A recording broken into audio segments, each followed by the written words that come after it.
Good evening, everyone. Dr. Andi here. I hope you're doing well this Tuesday evening. Is everyone ready for Tuesday night raw? So let me brighten me up here. I've got to change those light bulbs. They're a little bright in the back. How about that? How about back down one? Hopefully that balances that out a little bit. Welcome, welcome, welcome. I hope you brought all of your questions, your concerns, your interesting comments, your travels with feeding your own dogs a raw, species-specific diet. So Tuesday Night Raw is all about feeding raw. Hello, Miss Keisha. We kind of delve into some other topics, and actually I'm going to start with another topic. If you were here last week, it was my very first live. We are just now attempting to boost up the channel and do some more stuff here, so keep your eye out for that. But last week, I rambled on for about half of the night about my journey as an animal chiropractor. And for those of you that don't know me, I am a doctor of chiropractic and I'm a certified animal chiropractor here in Colorado in the US. And so my journey to raw started 10 years ago. My journey with animal chiropractic started 20 years ago. And I've learned everything I've learned from my clients and from working with dogs on a daily basis, working with my own dogs. I do feed raw. I have plenty of dogs here. I experiment on them all. I swear they roll their eyes and go, "Oh, what are you doing to us now, mother?" There are a couple cats too. So we have a whole gaggle and we're all raw fed. I still have practice. I still have hands-on. I adjust dogs every single day. Well, 5 days out of the week, right? I've been doing that for close to 20 years. So a little bit of clinical experience there. And for all of my clients and others, but I attempt to send out an email every week with some interesting information about usually nutrition. Maybe it's an adjustment. Maybe it's, some energetic stuff. Just kind of whatever comes up for me. And I'm not a very good writer, so these emails tend to be not the easiest thing for me to do, but I'm working through it. And went out this morning. So this week's email, there we go. This week's article, whatever, was all about my 10-month-old mini wired hair dachshund, and his name is Torchy. His full name is You Can't Torch This. Come on, it's funny, right? Come on, you can't torch this. You can't touch this. MC Hammer. Anyway, I digress. So Torchy, and I've actually been struggling with his digestion.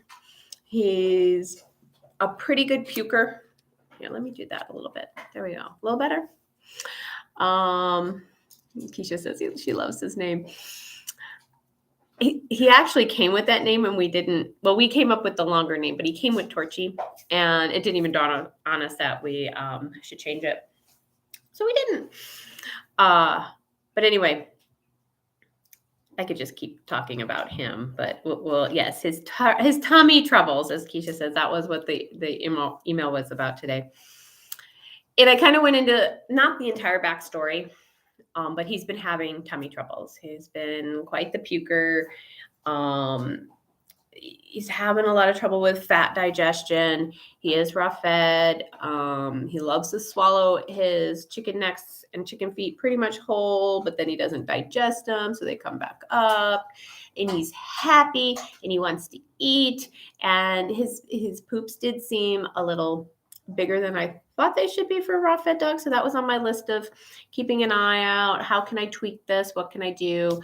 I went to my usual battery of digestive enzymes, one of which has hydrochloric acid in it. We did some ox bile, which is especially helpful if, as a person, you don't have a gallbladder. So gallbladder helps with fat digestion. So we did some ox bile. And I just going through things. He's 10 months old. his digestive system is still maturing. He's still growing and maturing. I'm not going to get all worked up about it. But my mistake came in when he went on his vacation with his breeder to field trials in the Midwest, middle of nowhere Midwest. And I didn't send his enzymes with him. She was taking 11 dogs. The whole thing is outrageous to me. And she just loves it. So, and she really wanted him to go, really wanted him to have this experience. And I'm like, okay. And I just didn't want to burden her with all of his supplements. I don't know if I want to say, I didn't know necessarily how bad he was. And I'm not saying that he's bad, but the enzymes were really helping. And so when he went off on this stressful adventure, I mean, he's going off with people he hasn't lived with in a while. He's going off with other dogs. He's being handled by other people. He's, in a car for long periods of time. He's sleeping in weird, like all of that is stressful. All of that is perfectly fine stress, right? It's good stress, but it's different and stressful. That on top of no enzymes, his digestion deteriorated even more. So the poops got bigger, the belching got worse, the puking got, well, I don't know if the puking got any worse, but he's having a hard time. She's stressed about it. But she texted me, she's like, I'm going to give him a Pepcid today. And I said no. Actually, I said no twice. And it was early in the morning and I was being nice. Otherwise, I would have said hell no.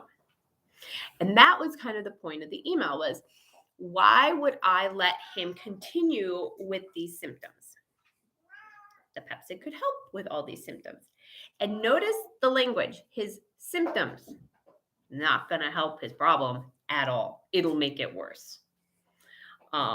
It's a Band-Aid, which a lot of things are until we get to the root of the issue. But though that drug in particular, and that is a little different than your proton pump inhibitors, your omeprazoles. Let me let the cat out of the room, okay?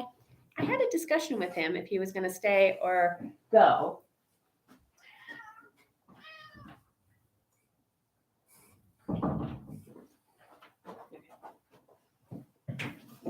That was Sam's contribution. So, Ashley says, hi, Sam. Yes.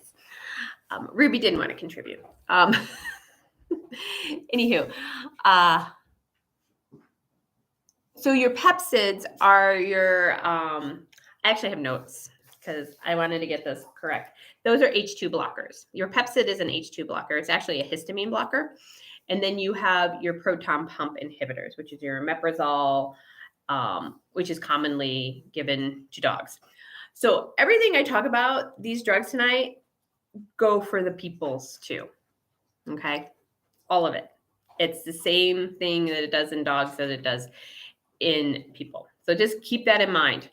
And she's like, why can't I give him a Pepcid? And I'm like, because the problem, most likely, the original issue we are having is Torchy does not have enough HCl.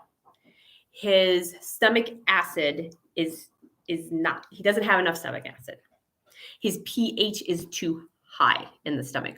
We want a pH, an acidic pH, 1, 2, maybe 3 in the stomach. 2, 1.5, 1.5 would be fantastic, which is like battery acid. That is what is supposed to be in the stomach, okay, on a daily basis. That is what the stomach is designed to make, utilize, and help digest food. So my theory right now is we do not get his stomach acid low enough to properly kick off the digestion into the stomach, and then the digestion into the duodenum, and the digestion into the small intestine, and the digestion into the large intestine. See, it all goes together. And if step 1 is a little off, the rest of the steps don't work. So that's my theory, is he does not have enough HCl. So why would we give a medication, which all pharmaceuticals tax the liver, that will then lower that HCl even more? No. I have a pretty hard line in the sand when it comes to these drugs. These drugs they are excellent for handling symptoms, which most pharmaceuticals are. Pharmaceuticals are fantastically designed to handle your symptoms of whatever you have going on. They don't get to the root of the problem, and they generally do not contribute to the problem if it makes it worse, or you'll have deficits in other parts of the body because of them. Granted, we're talking about 1 or 2 days. I get that. But I have a pretty hard line on these drugs because they just do not support what is going on. If you do not have enough HCl, why would you then block the production of even more HCl in the stomach? The Pepcid is the H2 blocker is the more minimal. Hey, don't steal her stick. No. That's rude. Give me that. That is not yours. Sorry, we're chewing on sticks, and Crosby was stealing Molly's.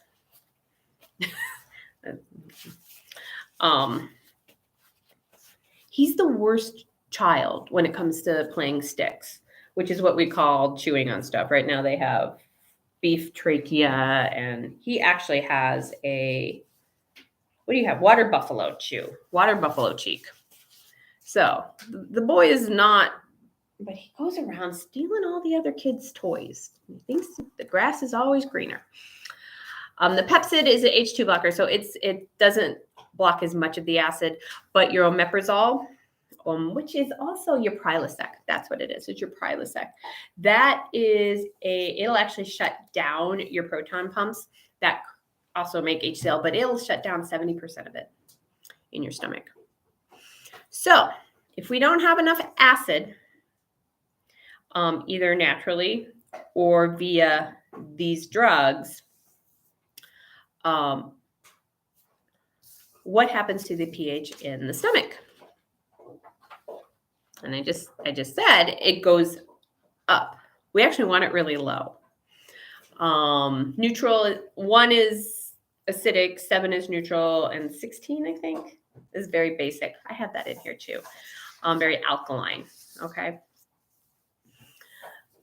So I told her no. I would rather him, quote unquote, suffer with a couple more days of these symptoms than give him that drug. And so she respected that. That was good. She hunted around. She's at a trial with a bunch of people. So she hunted around and got a couple standard process enzymes called Zypan. And Zypan does have HCl, and it has betaine HCl in it. And it has some spleen and some bovine other stuff to help support the digestion. And then she ordered some enzymes that were going to arrive at her Airbnb on Wednesday. So we have stuff coming. I think she was disappointed that the couple Zypan with his one meal didn't change much. I'm not surprised. I mean, this whole trip probably set us back quite a bit. He's going to probably require quite a bit of management, quite a bit of what do we need now to settle all this. It's a little out of hand. It's all right. But I'm going to read this. So there's another class of drugs that they're using too to help with what they call acid reflux. So most likely he's having acid reflux. I mean, we're having all kinds of stuff going on, and he's perfectly happy, and he's playing with the other dogs, and he's doing all his things. And so that's good. But there's also prokinetic drugs that they increase the ability to empty the stomach. Let's think about that. Let's give you a drug that moves the food along faster. What does that result in? Can your body do all the things it would like to do? Can it absorb all the nutrition it would like to do if you're purposely moving it along faster? The answer would be no. And then the acid neutralizers, which are your proton pump inhibitors, your PPIs, or your H2 blockers. So your H2 blockers, your Pepcid, your Prilosec is your PPIs, Nexium, Prevacid, I don't know what Acipex is, and Proton Nix. But usually our animals get Prilosec. Sometimes they get Nexium, but it's usually Prilosec and Pepcid, right? Any kind of burping, vomiting, lip licking, acid reflux, here's your pill. And the owners are thrilled. The symptom goes away. But what's causing it is still there. And what are you causing long-term by raising the pH in the stomach, by decreasing the production of HCl? Because I will get to that in a second. But some of the side effects from these medications: increase in bone fractures because of malabsorption of calcium, possible autoimmune disease, reduced absorption of B12, iron, and magnesium, and stomach cancer. Now this one, there's a caveat. It says long-term use of omeprazole in humans.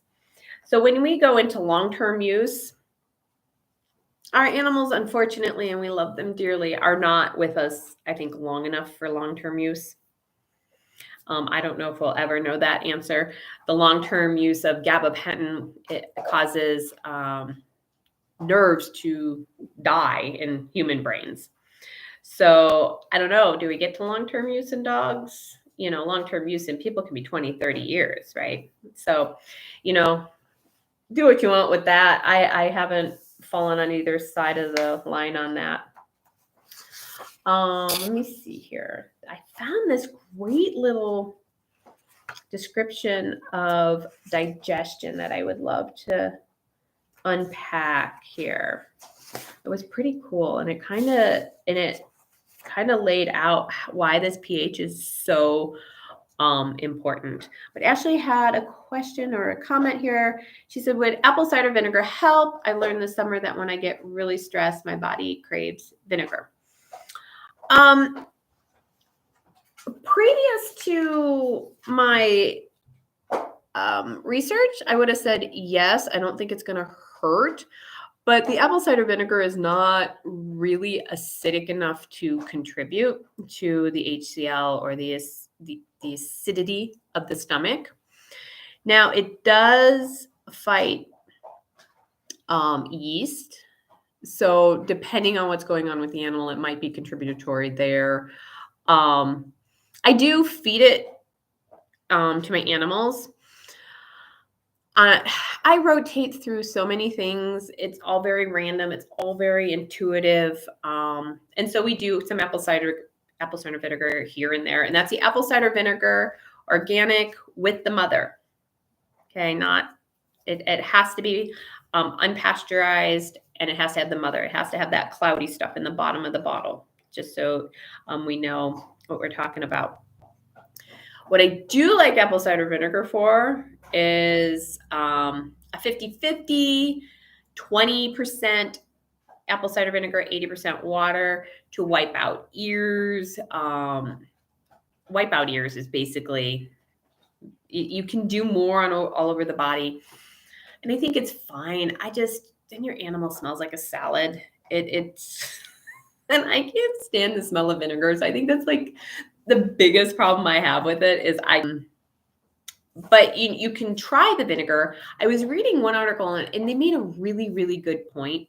If we drink apple cider vinegar, honestly, we probably should do it in a straw and not get it on our teeth, because it is acidic enough to break down the enamel on teeth. Okay, it's not acidic enough to help with the acidity of the stomach. So if you are doing your shots of vinegar or whatever, it really should be through a straw, really super fast, and try not to get it on your teeth. But they were talking about dogs in particular, well, and people. It was a whole thing, but it could be very caustic for the esophagus.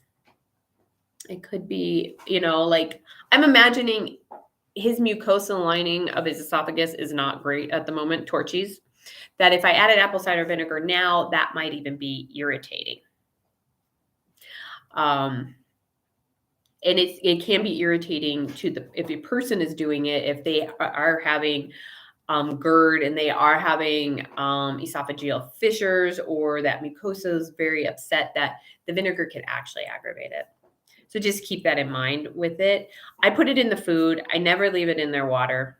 I can't imagine that they're going to want to drink it. I don't know. You can play with it. It can go in either, but you want it highly, highly, highly, highly diluted. And you want it pretty diluted for even the ears. I was reading 50-50, and it's a little spicy, right? And if you have any open wound on that ear or the spot on the body you're wiping down or whatever, it is going to burn. And don't do it. Your animal will be very, very mad at you. So I don't know if that answers your question, Ashley, but it can't, I don't think it'll hurt, but I don't know how much it contributes. You can go and actually find supplements with betaine HCl in it for your animal and for yourself. They exist. Like I said, the standard process with Zypan is made by Standard Process, and it has the betaine HCl in it. They have a betaine HCl product alone. I haven't tried that one. And then a lot of your digestive enzymes may add it. Red leaf,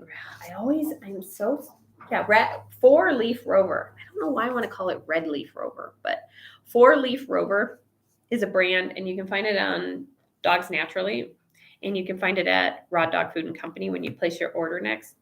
Their digest has a minimal amount of HCl added, like a whole 38 milligrams. I'm still working on dosing for dogs. I haven't found a lot of products with it, and or products that are willing to list their ingredient list, which I think is interesting.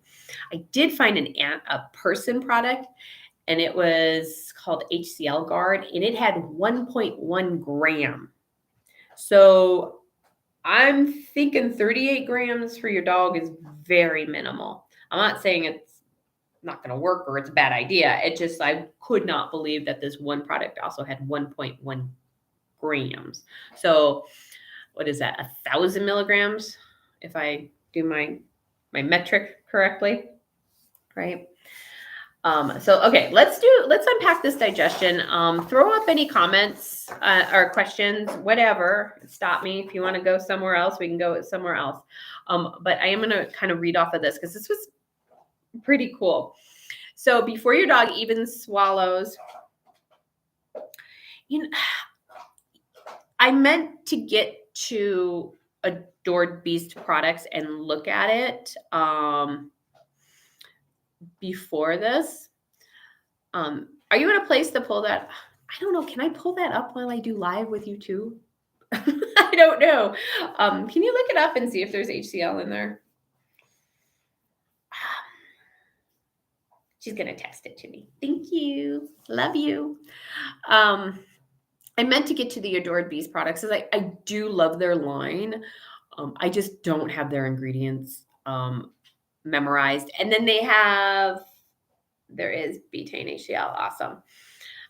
In the Adored Beast Healthy Gut, because they have Healthy Gut, they have Yeasty Beasties, they've got this gut one, they got that gut one, and I have the worst time keeping them straight. And that's just me not doing my homework. So good. The Healthy Gut has the betaine HCl in it. And then she's going to send me something. Let's see if it's here already.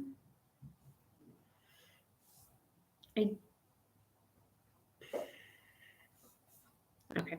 Well, that's not Ashley yet. We'll wait on that. Okay. So before your dog even swallows a bite of food, and remember, this pretty much goes for us too. The sight, smell, even just the thought of food triggers the cephalic phase of digestion, the brain part of it, right?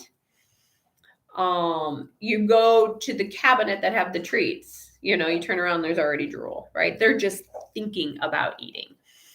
And it signals the brain to tell the stomach to start secreting gastric juices. So the stomach's already getting ready. It's getting excited, right?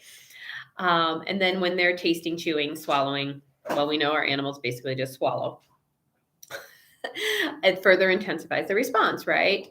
Approximately a third of all gastric acid and pancreatic secretion occurs during the cephalic phase, which can last more than 4 hours in dogs.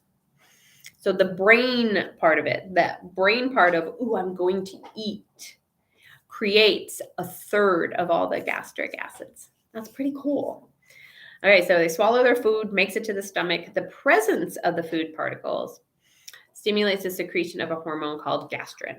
And gastrin's job is to trigger the production of even more gastric acid, further acidifying the stomach, right?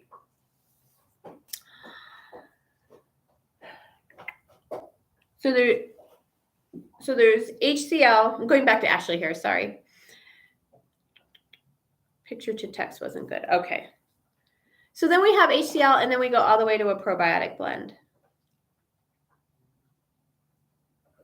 I find that confusing. Anything else in there, Ashley? And I'll tell you why I'm confused about that. Okay. So we have gastrin, food hit the stomach, we've got gastrin going on, we have more acid, we're dropping that pH down to hopefully a 1.5, the extent of gastric acid production required will depend on the content of the meal. Okay, hormones regulating gastric acid production respond as needed. So if you have a lot of carbohydrates, you're going to get a different response from a meal that has a lot of protein, that has a lot of fat. Those three things are digested by let's just call them the three main enzymes. There's tons of hormones, there's tons of enzymes, they're doing tons of jobs all the time, but your carbohydrates are broken down by your amylase. Your protein is broken down by protease, and your fats are broken down by your lipase. Now there are more, but those are your main three players. Okay, now digestion is going on, right? We got food in the stomach, gastric acid is being produced, the stomach knows what you got going on, and then a substance called pepsinogen is secreted by the stomach wall. So this is where the pHs come in handy, or become of more value, let's put it that way. Below pH values of 4, pepsinogen is converted to pepsin, an enzyme that breaks down proteins into smaller polypeptide chains and amino acids. Okay, those are some really big words for you need a pH below 4, right? We've been talking about that 1.5. We want it below 4 so we can break down our protein. So our raw-fed dogs are eating a lot of protein, right? Muscle meat, organ meat. And so if that pH stays at 4 and above, the stomach is not releasing this pepsinogen, even though the food is sitting there, okay? And then not creating the amino acids, and not then continuing on chains and chains of reactions throughout the whole body, okay?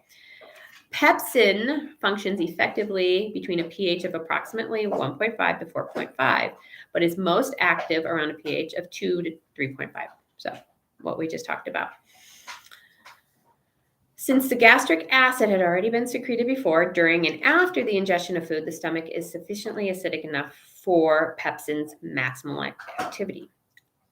That's what we're hoping for, right? But in Torchy's case, my suspicion is we're not getting there. We're not getting that pH down below 4. Why?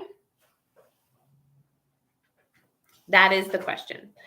So, and maybe I will have an answer at some point. Maybe I won't. My target with my clients, with my own animals, is how are they feeling? Are they progressing? I'm not really concerned about the whys. I'm not really concerned about an accurate diagnosis. And this is my point of view. You can shove your diagnoses wherever you want to go. It's a big fancy term that doctors love to go, hey, I gave your problem a name. Pat me on my back. Yeah, that name does not tell me much about the root cause and how to fix it. not suppress it with drugs, suppress the symptoms with drugs, but actually correct the issue. So I'm not real big on diagnoses.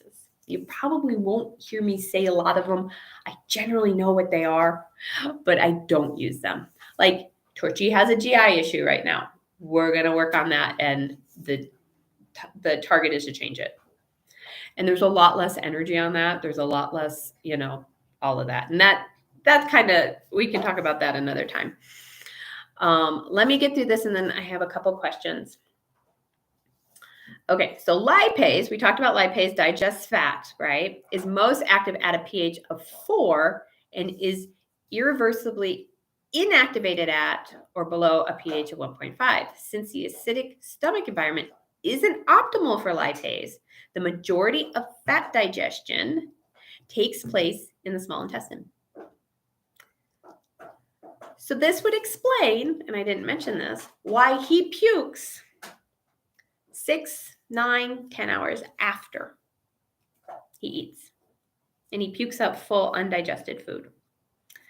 The lipase, the protein, we're not getting a low enough pH in the stomach that it tries to get to the small intestine, but it's not digested enough to get over there, and then it just comes back up. Is my interpretation of that. But isn't that interesting? Protein in the stomach, your fat digestion is mostly in the small intestine. Okay. Amylase in a dog is not present in the saliva like in humans, which you will hear me say that so many times because it's a very important difference between us and the dogs. But there's no amylase in their saliva. It's also not active in acidic environments. So the bulk of carbohydrate digestion also takes place in the small intestine. So the moral of that story, and I won't bore you any longer, is the pH within the stomach also influences what happens outside. We can go into bile and all that, but I think I'll save you that. We can go in. If you have any questions, we can go on. But the pH of the stomach affects everything down the line. Everything down the line. So it's not just, here's your pill, get rid of your heartburn. Great, that reflux went away, and now you can't digest your fats as well. You can't digest your carbohydrates as well. You are now stressing the pancreas. You are now stressing the small intestine. And if you chronically do that, you are going to chronically cause some other issues down the line. Back to healthy gut. So we have HCl and we have a multi-strain probiotic blend. I guess I never really looked at the ingredients. So if we make sure that we have a very acidic stomach by adding HCl, how many of those probiotics are going to make it out of the stomach to get to where they need to go? And this is confusing to me because you're almost affecting two different issues. Do you have low HCl in the stomach, or do you need to repopulate the intestines with probiotics? And if you're using that, what's working? What root issue did you have that it's working on? And everyone is so conditioned, and I'm not sure where it started or who started it, and even our veterinarians, I think, have been, not necessarily brainwashed, but just if you have a gut issue, take a probiotic.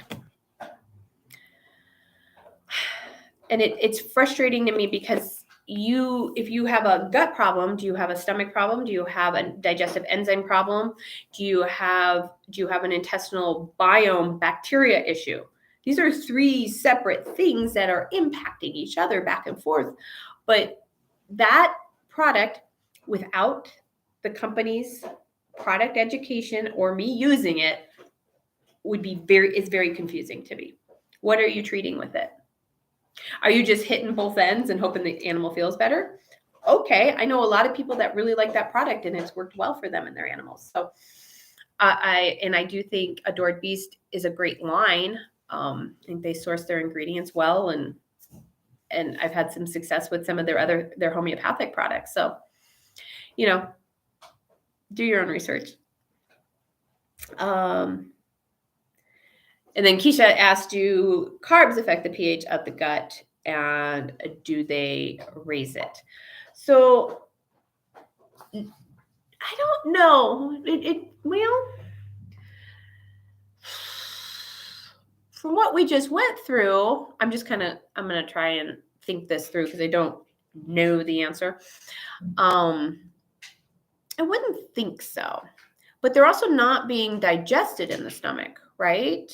They're just kind of going to sit there and get over to the small intestine to finish up their digestion, right? And that point of dogs don't have amylase, so they don't start the starch carbohydrate digestion in their mouth like we do. May put a bit of a burden on their stomach because they're not meant to eat carbs like that, not in the amounts that they're generally fed now. So, you know what? I will find out for you if it literally lowers the pH of the gut. I have not heard that in the people world or the animal world. But is that why we're seeing so many, not is, a contributing factor why we're seeing so much chronic disease as our food source or animals' food source? Well, the soil's depleted, blah, blah, blah. We know all that. But as it goes up in carbohydrate levels and as it goes up in processing levels, do they lower the pH? I'd have to find that out. That's a great question. Thank you. And so if we have fat and carbohydrates in the small intestine vying for digestion, vying for all those enzymes. I mean, they use different enzymes, but I wonder how much of a conflict they're in the small intestine, stressing the small intestine, especially if we're not even digesting as well as we should in the stomach. Food for thought. Ha ha ha. See, funny. Any other questions? What else do you want to know? Oh, yeah, and get your dog adjusted. It might help the stomach. It might help the intestines. At the end of the day, a chiropractic, I tell people, is neurology. All those adjustments, all those swift impacts into the nervous system, which is what an adjustment is. It's just how fast and stimulate the nervous system to do what it needs to do, affects all the nerves. And all those nerves that go to your leg also, down the leg, out of the lumbar spine, right? Also go to bladder, kidney, intestines. The nerves up in the thoracic spine, so the mid-back, and on a dog behind those scaps, like the front legs, this mid-back here, head, back, mid-back, okay. Go to the heart, go to the stomach. And so if there's a previous injury, an adjustment may be very helpful in working this all out. And Ashley says, chiro really helped Emma's acid reflux. Yeah. Oh, of course. There's always the poop talk. Can't get through a live without a poop talk. I want to talk about Emma's acid reflux. We learned a lot from Emma and her acid reflux. Oh, where's my notes on that? But I had notes here on it. Where'd it go? But I remember Ashley mentioning that bananas would help. What was the other fruit that would help? Oh, here we go. Natural antacid for dogs. Ginger, slippery elm, licorice, marshmallow root. They can calm the irritation, the lining of the esophagus and stomach. Ripe bananas. Mangoes, that was the other one. But here they say ripe bananas can have a natural antacid property that can be soothing and relieve pain. Oh, Ashley said she used the baby food ones. And they worked, didn't they? You can do ginger tea or chamomile tea. Yeah. And spoon it over their food. Yeah. So a couple other things naturally that, again, my poor breeder had very little access to. Poor Torch in the middle of nowhere in the Midwest. And she really didn't have time to go search Piggly Wiggly. I don't even know what Piggly Wiggly would have. Okay. And oh yeah, I bet that would. Yeah. So if you want to, yeah, Ashley brought up essential oils. Love essential oils. Just don't buy them off the shelf at the store. Don't do it. I don't care if they're organic. Don't do it. Find something reputable online. Young Living, doTERRA, both very pricey. I found a new one called Revive. You can check them out. But nothing off the store's shelves. Sorry. But Ashley's talking about deep relief roller and she put it on her tummy. Well, that was peppermint. It's a blend, but mostly it had peppermint. It had some copaiba in it, which is a great anti-inflammatory. Copaiba in the body works like an NSAID, meaning you can feed it, you can put it on the dog, you can put it on the ouchy spot, and it'll work like an NSAID. It'll work like a Rimadyl. It affects that. It's a COX-2 inhibitor. There's all kinds of anti-inflammatory, or they're not anti, all kinds of inflammatory cascades in the body. And NSAIDs, particularly your Rimadyls in dogs with, or Vetprofen or Carprofen, they're all generics. It went off label. So it's now all these generics, which is fine. Are COX-2 inhibitors. So basically dogs Rimadyl are like our Celebrex. If you've ever used Celebrex, but after Celebrex was killing a bunch of people because of cardiac issues, they kind of don't talk about it very much anymore. And 20 years ago when Rimadyl hit the market, it was killing dogs left and right. And I think it's so funny when pharmaceutical companies come in and don't give them aspirin.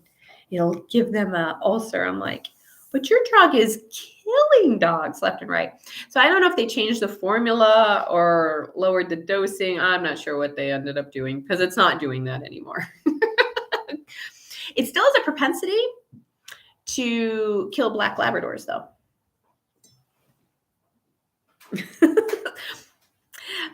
But you do have a lot of GI distress if you do an NSAID, so be aware of that, and a lot of extra work for the kidney and liver. Bananas and mango, she used the baby food, essential oils. Peppermint for tummies. I know Young Living has a digize. That works great for tummy stuff. And that's just rubbed on the outside. So you can definitely do that. Okay, poop. You mentioned the poop being different with raw fed animals. Are there things we should be looking for to indicate healthy poops? Raw fed dog poop is amazing. And until you experience it with your own animals, you will not know what I'm talking about. But it's frightening for people that go from our kibble fed dogs, processed food dogs, even canned food dogs, to raw food. And they're like, where did the poop go? They're pooping probably the 1 to 2 times a day they generally poop. But they're like these little itty bitty turds. They're awesome. It's because they're actually pulling out and utilizing a lot of the nutrition, and there's no bulk added. There's a lot of bulk added to processed food, a lot of fiber added to processed food, and the nutrition is just not great. So the body just passes it on and just eliminates it. It can't utilize it. It's not bioavailable. So raw fed poops tend to be much, much smaller. They don't smell much at all, honestly. I can smell a kibble fed dog's poop from across the driveway, right? Sometimes I'm like, oh yeah, I think maybe Torchy pooped in here. I gotta go find that. You can kind of smell, but it's nothing. It's amazing that way. Now, what freaks people out about raw fed poop is It can be very, very white. It can be very, very crumbly. It can be very, very hard. All of which, just take note of it, okay? And this is how you fix it when you're a raw feeder. Okay, we don't have to get all excited about them being constipated.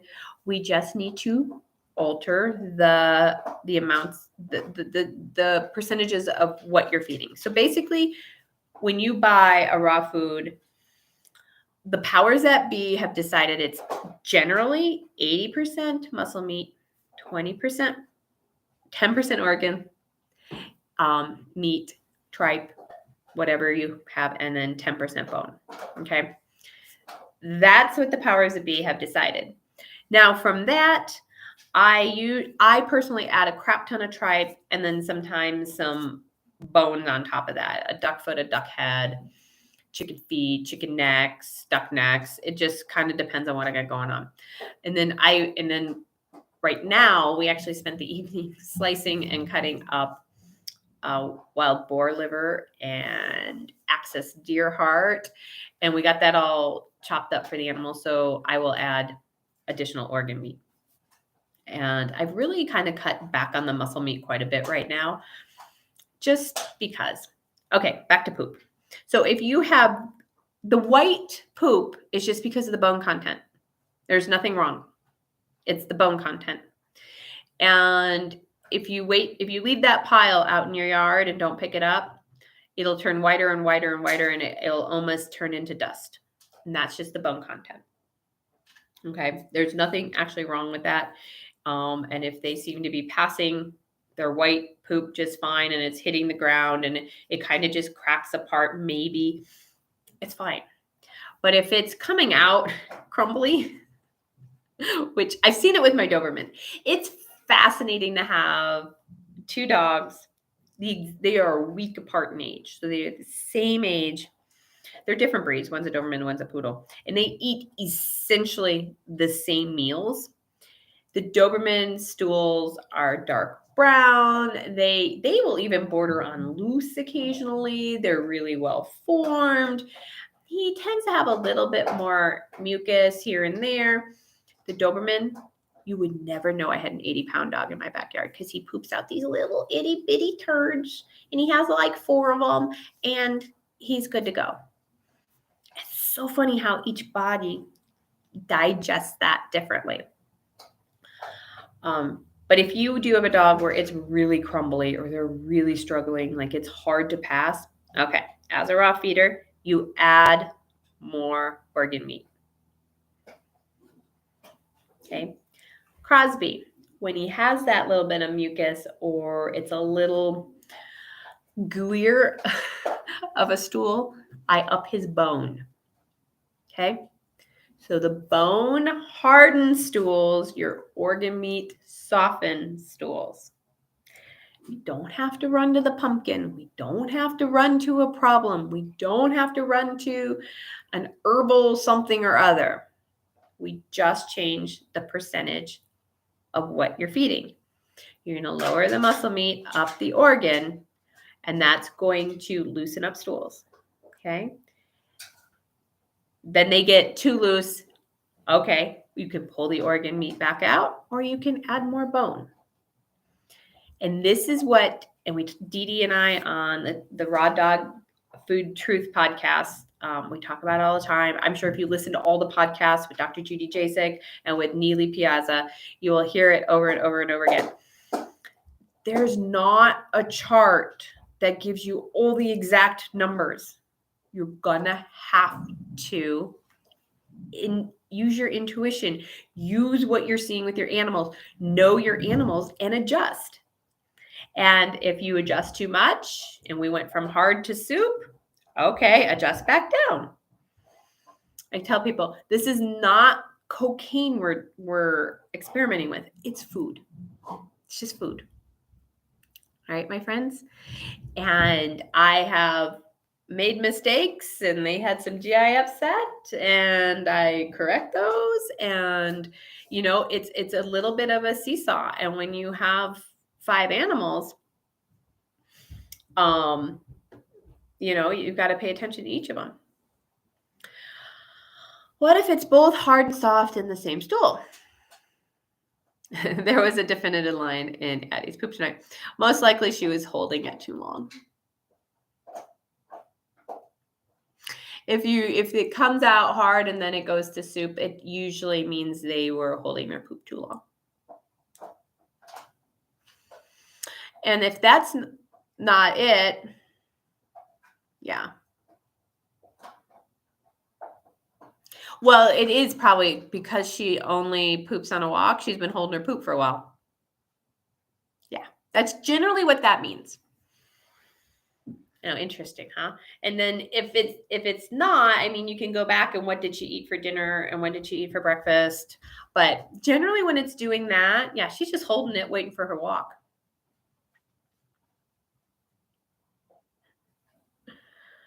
Oh, Ashley says she's going to take her for a walk at 5 a.m. That is not that pleasant now, and it's even worse in January. Yeah. Does that answer the poop question, Keisha? Who, by the way, doesn't even have a dog. So, although it probably applies to the kitties too. Mine always seem to have just fine poop. So,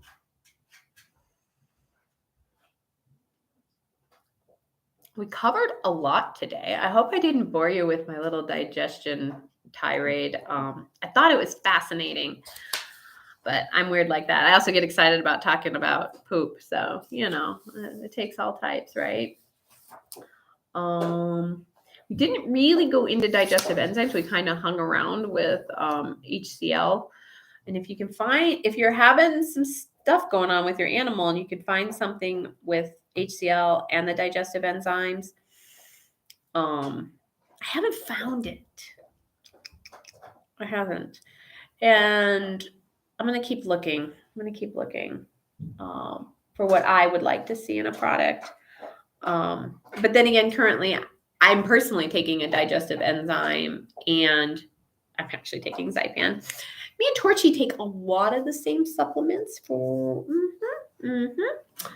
But digestive enzymes, we don't want to be on. A different point of view about supplements, and then we'll wrap this up.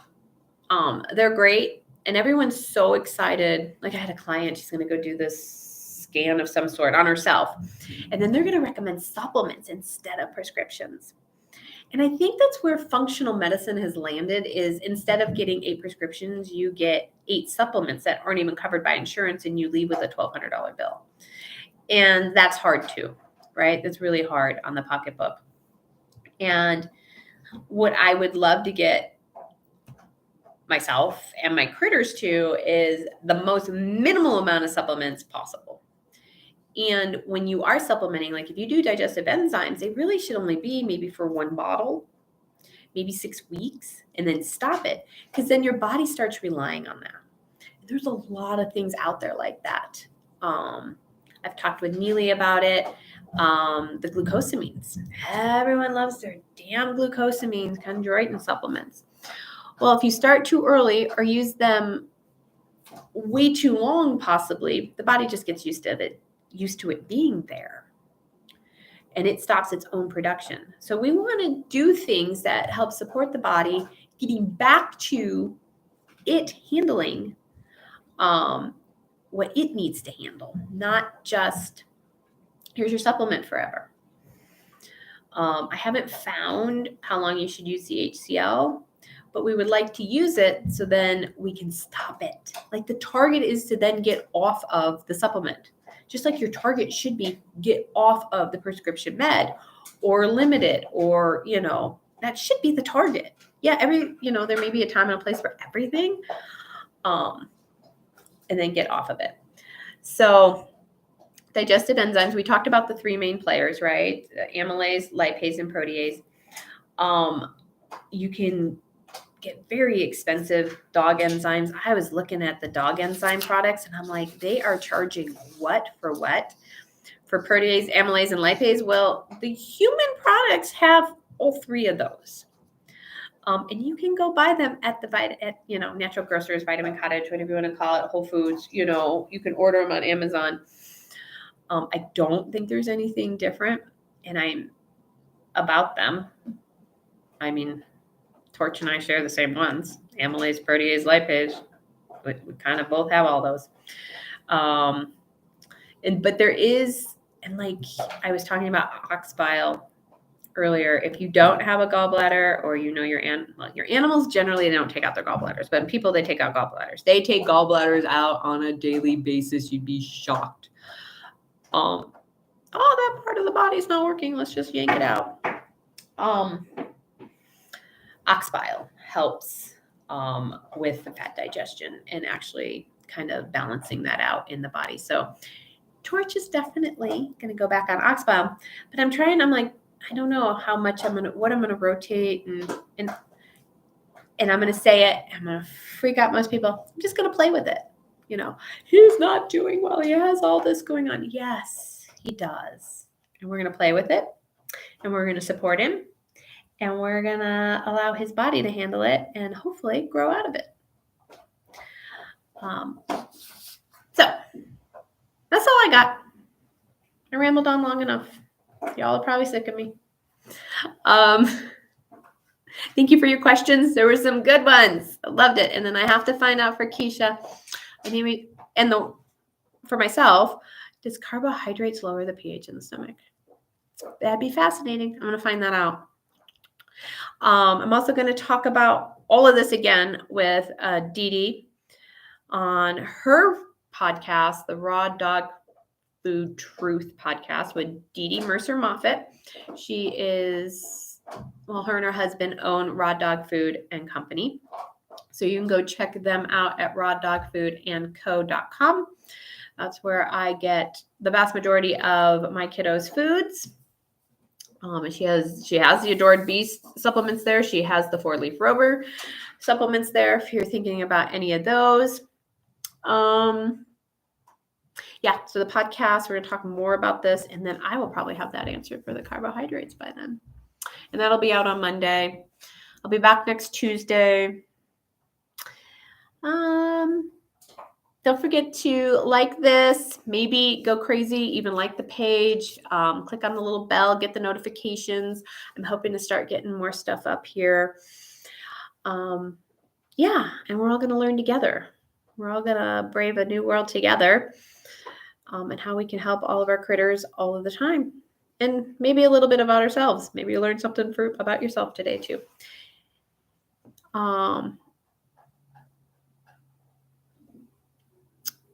Ash just said, I think there's something with carbs. They have to be, right? Like when I was eating carbs, I had more heartburn. I didn't get a lot of heartburn, period, but I had more, right? And so, I'm going to find out what that is. I'll bring that next week too.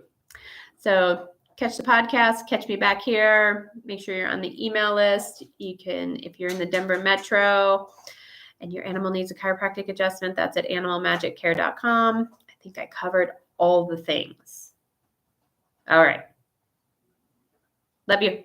See you next week. And until then, how much fun can you have with your animals?